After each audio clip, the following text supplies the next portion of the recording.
La fedeltà è un valore importante che deve essere premiato. Apindustria Vicenza ha deciso così di omaggiare 13 aziende della nostra provincia che sono iscritte all'associazione da oltre 20 anni. Un'occasione conviviale per stare assieme prima del Natale, ma soprattutto un evento dal valore simbolico importante, perché queste aziende, struttura portante del nostro territorio, dimostrano continuità in un momento particolarmente critico e mutevole dell'economia.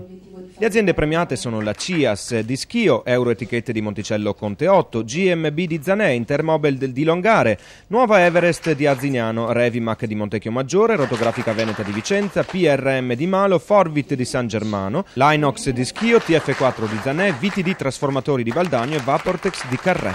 Per l'occasione Apindustria ha consegnato loro una copia in plexiglass numerata e firmata di un'inedita opera in semire realizzata dal celebre ceramista bassanese Alessio Tasca. Sentiamo il figlio dell'artista, Vittore Tasca. C'è stato commissionato dall'API, questa associazione, è l'interpretazione del logo che hanno loro, che è questa pianta con delle foglie e soprattutto con le radici che danno il senso del radicamento di queste ditte che appartengono appunto all'API.